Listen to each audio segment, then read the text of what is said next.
Hello guys, welcome back to my channel. आज की इस वीडियो में हम टॉपिक नंबर 3 को समझेंगे, डैट इज़ औद्योगिक क्षेत्र। तो इससे पहले वाली वीडियो में मैं इस चैप्टर को बिल्कुल बिगनिंग से समझा चुकी हूँ। मैंने पार्ट 1 और पार्ट 2 ऑलरेडी अपलोड कर दिए हैं। तो मेरी आप लोगों से रिक्वेस्ट है कि पहले आप उन पार्ट 1 और पार्ट 2 को जा करके देखें, देन उसके बाद आप इस टॉपिक को 3 को समझें। आज हम इसका औद्योगिक क्षेत्र समझेंगे, जिसमें मैं आप लोगों को थोड़ा सिंप्लीफाई कर देती हूँ कि बेसिकली हम इसके अंदर समझने क्या है कि ब्रिटिश शासन के समय हमारा औद्योगिक क्षेत्र किस तरीके से प्रभावित था, या ब्रिटिश शासन के समय भारतीय लोगों का घरेलू बाजार का शोषण किस तरीके से शुरू हुआ, और इसके अलावा भारतीय औद्योगिक क्षेत्र किस तरीके से इसका पतन के क्या क्या कारण थे, कि इसके नष्ट होने के क्या क्या कारण थे। तो आई होप बच्चों कि आप लोगों को ये टॉपिक बहुत अच्छे से समझ में आया हो कि बेसिकली हम इसके अंदर क्या क्या पॉइंट्स कवर अप करने वाले हैं। हम जो स्टार्ट करते हैं भारत में ब्रिटिश शासन के दौरान, मीन्स कि जब भारत में ब्रिटिश रूल करता था, ये तब की बात है, मीन्स कि ब्रिटिश शासन के दौरान। अब हम इसमें समझेंगे कि औद्योगिकरण के पतन के, मीन्स कि जो औद्योगिकरण नष्ट हुआ है उसके कुछ निम्नलिखित कारण थे।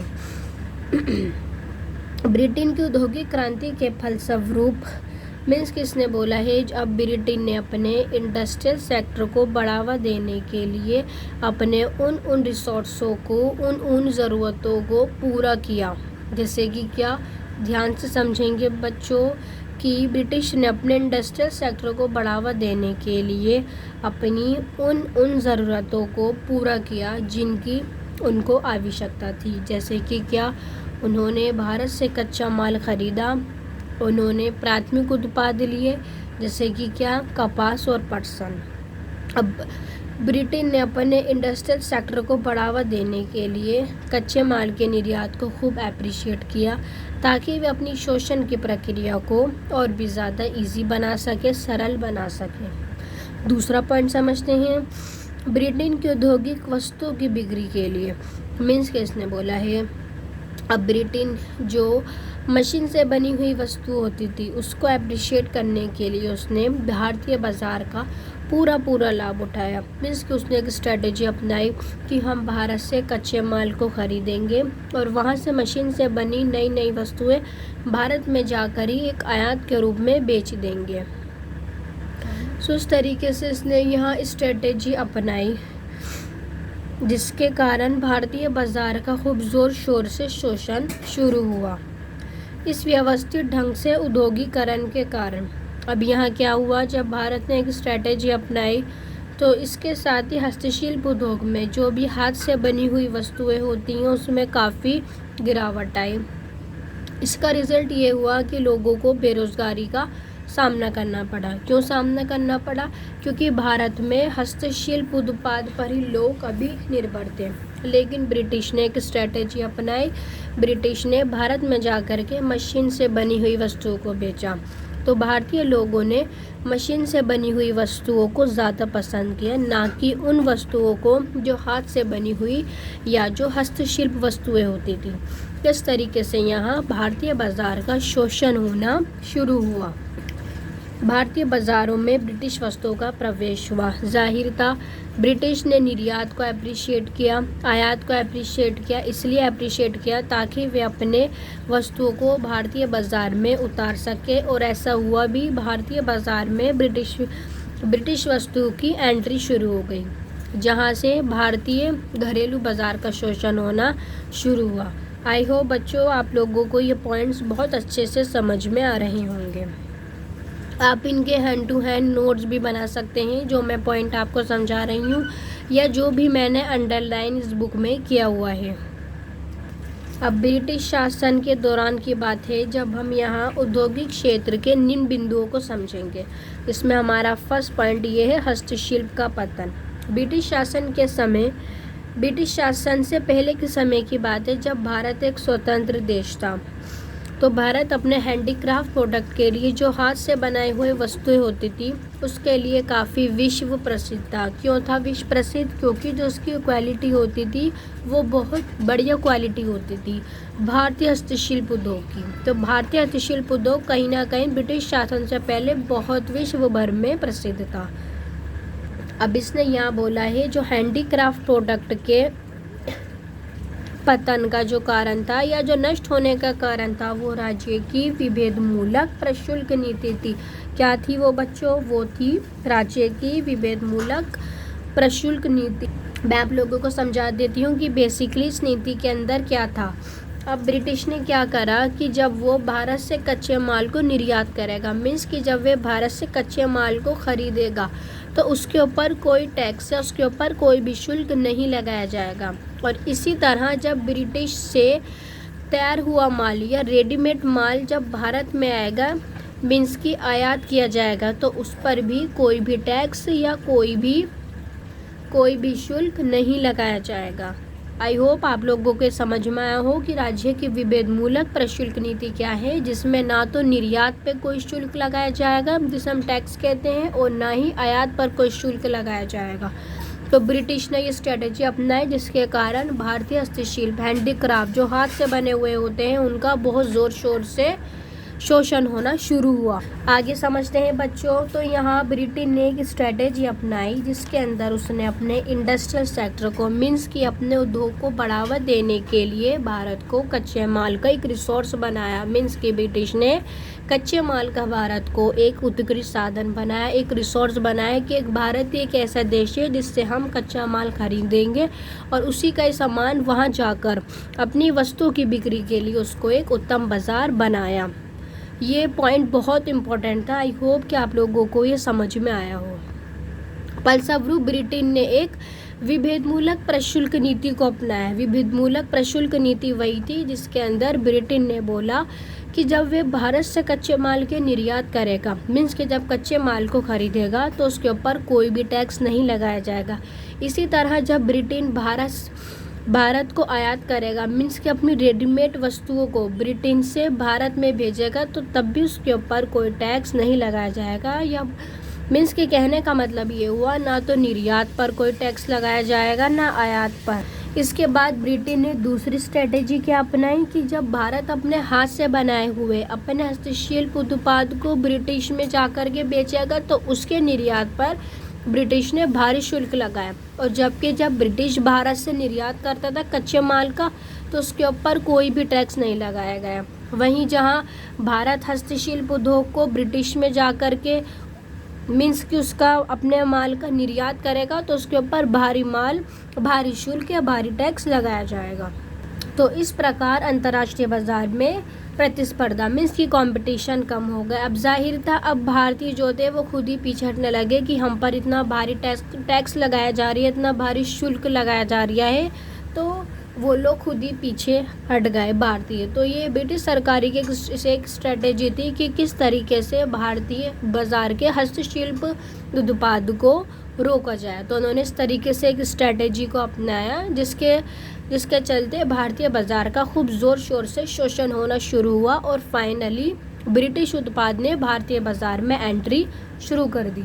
अब हम इसके रिज़ल्ट देखें। अब इसके रिज़ल्ट में क्या हुआ, ब्रिटिश वस्तुएं जो भी ब्रिटिश प्रोडक्ट हुआ करते थे उनकी इंडिया मार्केट में क्वांटिटी थी वो बहुत ज़्यादा बढ़ गई। अब लोगों ने क्या करा, लोगों ने भारतीय हस्तशिल्प वस्तुओं को अधिक पसंद नहीं किया, लोगों ने सीधा मशीन से बनाई वस्तुओं को ज़्यादा पसंद किया। सो इस तरीके से जो हमारा भारतीय हस्तशिल्प हैंडीक्राफ्ट प्रोडक्ट था, जो हाथ से बनी हुई वस्तुएं होती थी, उनके अपने ही घरेलू बाजार में अपनी ही मार्केट में बिक्री बिल्कुल कम हो गई, बिल्कुल ना के बराबर हो गई। विदेशी बाजार भी संकुचित होने लगा। मीन्स कि अब जो विदेशी बाज़ार था वही ज़्यादा मात्रा में फैलने लगा, उनके ही प्रोडक्ट को ज़्यादा अप्रिशिएट किया गया या उनके ही प्रोडक्ट को, उनके बनाए हुए वस्तुओं को ज़्यादा पसंद किया। तो इसका परिणाम ये निकला, भारत में हस्तशिल्प का पतन हुआ, भारत के हैंडीक्राफ्ट पूरी तरीके से नष्ट हो गए। अब भारतीय हस्तशिल्प जो हाथ से बनाई गई वस्तु होती थी, उन भारतीयों को मशीन से बनाई हुई वस्तुओं का सामना करना पड़ा और ये कंपटीशन काफ़ी टफ था, क्योंकि जो भारत के प्रोडक्ट होते थे या वस्तुएं होती थी वो हाथ से बनी हुई होती थी, वहीं जो ब्रिटेन की वस्तु होती थी वो बनी हुई होती थी मशीन से। तो इस तरीके से यहाँ भारत को बहुत बुरे तरीके से हार का सामना करना पड़ा। अब जो मशीन से बनी हुई वस्तुएं होती थी वो भारतीय प्रोडक्ट की तुलना में वो ज़्यादा अच्छी भी दिखाई देती थी, उनकी क्वालिटी भी ज़्यादा अच्छी दिखाई देती थी और वो साफ़ सुथरे ढंग से बनी हुई होती थी। और ये कॉमन सेंस भी है, एक हाथ से बनी हुई वस्तु और एक मशीन से बनी हुई वस्तुओं में काफ़ी अंतर देखने को मिलता है। तो ऐसा ही कुछ ब्रिटिश और इंडिया के बीच में हुआ, इन लोगों की वस्तुओं को लेकर के यहाँ देखने को मिला। सो यहाँ हम छोटी सी चित्र में देख लेते हैं कि किस तरीके से जो हमारे इंडियंस थे वो हस्तशिल्प हाथ से बनाए हुए वस्तुएं बनाते थे। सो यहाँ एक मटका दिखाया गया है जिसमें भारतीय लोगों ने ये हाथ से बनाए हुए ये डिज़ाइन दिखाए गए हैं। यहाँ और भी मटके दिखाए गए हैं, दरिया वगैरह दिखाई गई हैं, जो सारी भारतीय लोगों ने खुद अपने हाथ से बनाई थी, जिसे हम हस्तशिल्प क्राफ्ट भी कहते हैं। तो आप ये इसके चित्र भी देख सकते हैं कि ये भारतीय हस्तशिल्प थी, ये भारतीय हाथ से बनी हुई वस्तुएं थी।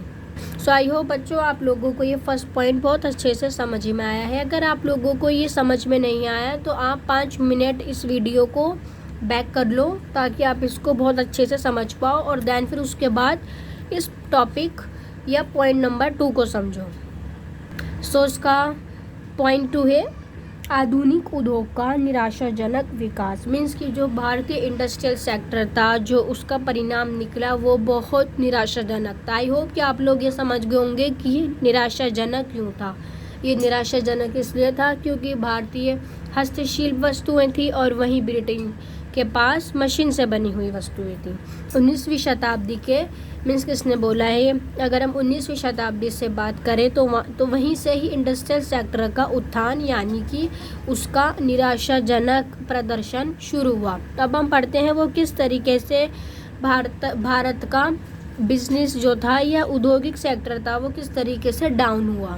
अब इसने बोला है कि सबसे पहले सूती वस्त्र और पटसन की मिलें लगाई गई। अब इन सूती वस्त्र की मिलों पर और पटसन की मिलों पर जो था वो भारत के पश्चिमी भाग मुख्यतः महाराष्ट्र और गुजरात में स्थित है। मीन्स किसने बोला है ये जो मिलें यहाँ लगी थी, सूती वस्त्र की मिलें लगी थी, पटसन की मिलें लगी थी, वो भारत के भाग में आती थी। कौन कौन से भाग में आती थी? महाराष्ट्र में आती थी और गुजरात में आती थी। तो इसलिए यहाँ पर जो नियंत्रण था वो भारतीयों का था नियंत्रण। और इसके अलावा जो पटसन वस्त्र की जो मिलें होती थी वो बांग्लादेश में स्थित थी। मीन्स की इस साइड स्थित थी और उनके ऊपर जो था वो विदेशियों का नियंत्रण था। याद रखना आप लोगों को ये पॉइंट, महाराष्ट्र और गुजरात जो इधर की साइड होंगे हमारे मैप में ऐसे करके, महाराष्ट्र और गुजरात इधर वाली साइड के ऊपर भारतीयों का नियंत्रण रहेगा। और जबकि यहाँ से अगर ऊपर देखें, आप मैप में देखना है यहाँ बांग्लादेश लिखा होगा, तो इस जगह यहाँ पर विदेशियों का नियंत्रण था। आगे समझते हैं इस पॉइंट को। 20वीं शताब्दी के आरंभ में, अब इससे पहले वाले हमने समझा कि 19वीं शताब्दी में किस तरीके से सूती वस्त्र और पटसन मिले जो थी वो किन किन स्थानों के नियंत्रण में थी। अब हम यहाँ बात कर रहे हैं 20वीं शताब्दी की। अब इसने बोला है कि 20वीं शताब्दी के स्टार्टिंग की बात है जब लोहे और इस्पात के जो उद्यम होते थे, मीन्स की जो इंडस्ट्रियल सेक्टर होते थे वो स्थापित होने लगे। 1907 में टाटा आयरन और स्टील कंपनी मीन्स की टिस्को की स्थापना हुई। ये पॉइंट बहुत इंपॉर्टेंट है कि 1907 में टाटा आयरन और स्टील कंपनी मीन्स की टिस्को की स्थापना हुई जब 20वीं शताब्दी चल रही थी। अब भारत में जो पूंजीगत वस्तुएं थी वो बहुत कम थी। ये कैपिटल गुड्स क्या होता है, मीन्स की जो इंडस्ट्रियल सेक्टर होते हैं, बड़ी बड़ी फैक्ट्रियाज होती हैं, बिजनेस होते हैं, वो भारत के पास काफ़ी कम थे। पूंजीगत वस्तुएं बनाने वाले वे उद्योग होते थे जो उन मशीनों तथा औद्योगिक प्लांट्स को उत्पाद करते हैं। यही जो मैंने आप लोगों को समझाया कि पूंजीगत वस्तुएं उन वस्तुओं को कहते हैं जो प्लांट्स को उत्पाद करते हैं, बड़ी बड़ी फैक्ट्रियों को। तो ऐसे लोग भारत में काफ़ी कम थे जो अपने बिजनेस को सेटअप कर सकें या बड़ी बड़ी इंडस्ट्रियल इंडस्ट्रियल या फैक्ट्रियों को खोल सके। ऐसे लोग भारत में बहुत कम थे, मीन्स कि यहाँ पूंजीगत वस्तुएं बहुत कम थीं जिनका और अधिक उद्योगीकरण के लिए उपयोग किया जाता था। अगर अब यहाँ पे इंडस्ट्रियल सेक्टर थे भी तो उनका हमारे जीडीपी में या जीवीए में, ग्रोस वैल्यू एडिड में, और जीडीपी में, ग्रोस डोमेस्टिक प्रोडक्ट में, सकल घरेलू उत्पाद में और सकल मूल्य वृद्धि में जो उनका योगदान होता था वो बहुत कम था, ना के बराबर था अगर कोई वहाँ पर इंडस्ट्रियल सेक्टर था भी। सो अब हम यहाँ समझते हैं कि 1947 के समय हमारे इंडस्ट्रियल सेक्टर की क्या क्या खासियतें या क्या क्या विशेषताएं सामने आई। सो आई होप बच्चों आप लोगों को ये पॉइंट्स बहुत अच्छे से समझ में आ रहे होंगे। ये आप लोगों के एग्ज़ाम के पॉइंट ऑफ व्यू से काफ़ी इंपॉर्टेंट है। अगर आप लोगों को समझ में नहीं आया है तो आप वीडियो को एक बार और देख सकते हैं। और अगर आप लोगों को ये बहुत अच्छे से समझ में आया है तो आप लोग मुझे कमेंट करके बताओ कि आपने बहुत अच्छा समझाया, और ऐसे ही आप वीडियो बनाती रहो ताकि मुझे एक अप्रिशिएट मिले, मोटिव मिले, मुझे एक मोटिवेशन मिले आप लोगों से। आगे समझते हैं। अब इसने बोला है हस्तशिल्प उद्योग को ब्रिटिश सरकार द्वारा प्रणालीगत तरीके से नष्ट कर दिया गया। मीन्स कि वही जहां भारतीय अपने हाथ से बनाए हुए वस्तुओं पर निर्भर करते थे वहीं ब्रिटिश में मशीन से बनी वस्तुओं का इस्तेमाल किया जाता था। तो भारत के लिए एक बहुत टफ कंपटीशन था ये कि भारत मशीन से बनी हुई वस्तुओं को अपने हाथ से बनी हुई वस्तुओं के बीच कंपेयर करे। ऐसा मुख्य रूप से राज्य के विभेद मूलक प्रशुल्क नीति के कारण हुआ। ये मैं ऑलरेडी आप लोगों को समझा चुकी हूँ। ऐसा इसलिए हुआ क्योंकि ब्रिटिश ने निर्यात पे कोई टैक्स नहीं लगाया था, आयात पर भी कोई टैक्स नहीं लगाया था जब उसने अपनी वस्तुओं को ही भारत में जाकर के बेचा था। लेकिन जब भारत ने अपनी वस्तुओं को बेचना चाहा तो ब्रिटिश सरकार ने कह दिया कि आपकी वस्तुओं पर बहुत भारी शुल्क लगाया जाएगा, काफ़ी भारी टैक्स लगाया जाएगा। औद्योगिकरण, उद्योग का निराशाजनक विकास, ये केवल रेलवे के विस्तार तक सीमित था। अब भारतीय इंडस्ट्रियल सेक्टर काफ़ी निराशाजनक सामने आया। लेकिन जब रेलवे का विकास हुआ तो यहाँ कहीं ना कहीं भारतीय बाजार जो था वो एक अच्छे तरीके से फैल गया था, जिसके कारण भारतीय को काफ़ी लाभ हुआ। इंडिया की जो मार्केट थी वो अपने आप में काफ़ी फैल गई। क्यों फैली? क्योंकि जो ब्रिटिश थे वो हमारे यहाँ इस सामान को ला करके बेचा करते थे। तो कहीं ना कहीं इंडिया को फ़ायदा हुआ था इस चीज़ का, मार्केटिंग में। पूंजीगत वस्तुओं का उद्योग जो औद्योगिक समृद्धि का मुख्य तत्व लगभग अनुपस्थित था। वही भारतीय जो थे वो पूंजीगत वस्तु के लिए ब्रिटिश पर बहुत ज़्यादा निर्भर थे। वो पूंजीगत वस्तुओं पर नहीं, उपभोक्ता वस्तुओं पर भी निर्भर थे, जैसे कि दवाइयाँ हो गई, साइकिल हो गई, या प्लांट हो गए, फैक्ट्रीज हो गए। तो इन सब चीज़ों के लिए जो भारत था वो ब्रिटिश पर निर्भर था। सो जो भारत के जो ओल्ड वाले इंडस्ट्रियल सेक्टर थे वो बुरी तरीके से, जिन्हें हम हस्तशिल्प उद्योग भी कहते हैं, हाथ से बनाए हुए, वो बुरी तरीके से नष्ट हो रहे थे। और उनके स्थान पर जो नए नए इंडस्ट्रियल सेक्टर वहाँ विकसित हो रहे थे वो भी आरंभिक अवस्था में ही थे, मीन्स कि वो भी स्टार्टिंग में ही थे। ये भारत की काफ़ी पिछड़ेपन को दर्शाता है, मीन्स कि ये भारत के काफ़ी बैकवर्ड को समझाता है जिसमें कोई वृद्धि या बहुत कम वृद्धि होती है। तो आई होप आप लोगों को ये बहुत अच्छे से समझ में आया हो। इसके नेक्स्ट पार्ट में हम टॉपिक 4 को समझेंगे, विदेशी व्यापार। जब तक के लिए गुड बाय।